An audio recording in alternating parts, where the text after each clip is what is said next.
Les orties, Yann Marguet. Les orties, c'est désagréable, mais c'est pas méchant, mais c'est désagréable. Avec Yann Marguet.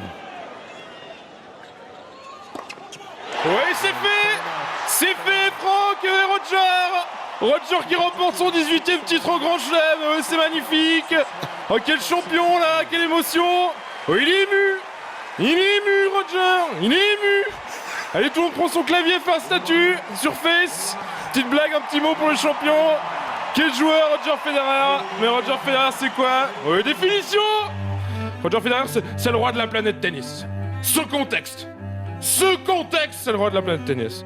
Roger Federer, il souffle sur ses petits doigts comme ça. C'est pire chaud. Roger Federer, à chaque fois que je le regarde, il perd.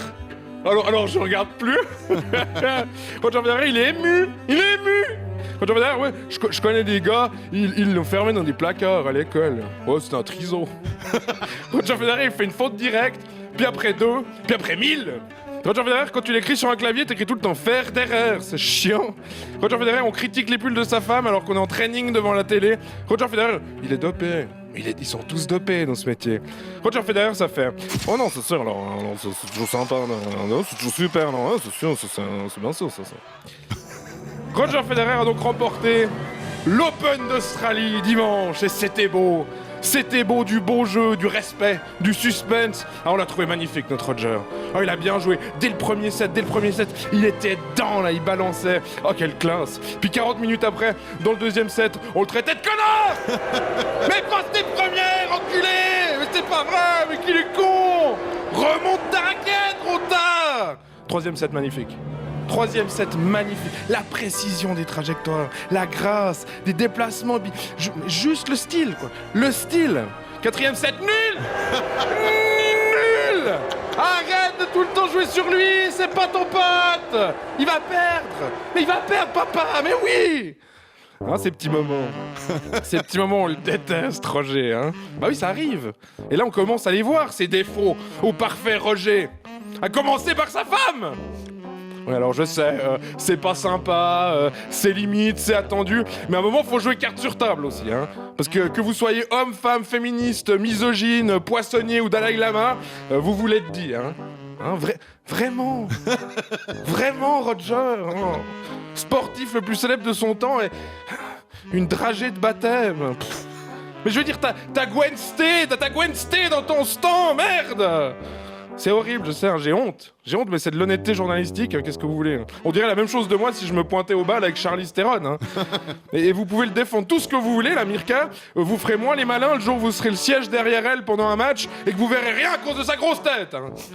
Bon après, respect quand même, hein. Tu sais ce qu'on dit, Franck. Avec MacGyver, Roger, c'est le seul mec qui a réussi à faire des jumelles avec une gourde. Avec sa petite vie parfaite, là. Il fait le tour du monde avec sa famille, ses potes et ses millions. Là. Ça cache des trucs, ça. Et déjà, son meilleur ami et entraîneur, là, Séverin Luthi. Non, excuse-moi, on t'a reconnu, Moriarty, là, hein, le grand méchant dans Sherlock. Non, mais si ça, c'est pas un signe... Bon, c'est toujours mieux que d'être le sosie de Monica Niculescu, tu me diras. Hein. Mais ils font des saloperies, c'est sûr, lui Moriarty. Hein. Déjà, j'ai lu sur Wikipédia que ses lieux de vacances favoris à Roger, c'était Dubaï, où il a un appartement, donc faut déjà que ça aille pas bien, hein, les Maldives et les Alpes. Hein, si c'est les Alpes valaisannes, ça fait déjà 3 lieux où les droits des femmes sont bafoués, enfoirés. Va. Et il s'est fait dispenser de service militaire, dis donc, parce qu'il avait des problèmes de dos. Ah bah oui, hein, on la voit la scoliose hein, quand il plante 20 S sur Nadal. Hein. Il est menteur. Non. Puis il est lisse, Roger. Il est là dans son 4e set, il merdole, il boise. Tu sais, il boise. Il aboise, là, il y a la balle qui part à Cincinnati, et on n'a rien à foutre. Jamais un mot plus haut que l'autre, jamais un Kopfverdammte, jamais un sentiment qui transparaît, jamais une opinion politique. Hein, la seule fois où il s'est mouillé pour quelque chose, c'est en faisant le Ice Bucket Challenge, le mec, quand même. Regarde un Stan. Un Stan, ça transpire, ouais. Ça s'énerve, c'est rougeau. Ça a galéré 10 ans pour gagner, un Stan. Hein, ça se bourrait la gueule au buzz pour oublier. Ça, c'est un être humain.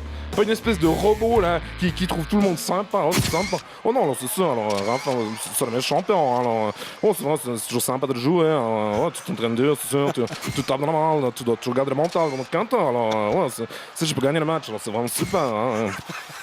Chiant! Et puis arrive le 5e set. Et là, il le gagne son match. Et on oublie tout. Parce que c'est beau, c'est puissant. Parce que c'est sublime, parce qu'il nous propulse avec lui au sommet du monde et qu'on en est fiers. On sait pas pourquoi, parce qu'on n'a rien fait pour l'aider. Et qu'on partage avec lui qu'un passeport, mais on l'aime, Roger. On a le cœur qui bat et on oublie nos problèmes.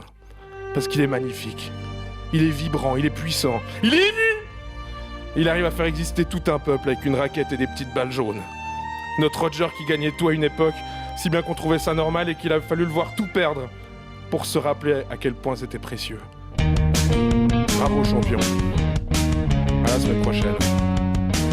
Roger Federer, you're getting betterer every time I see you play.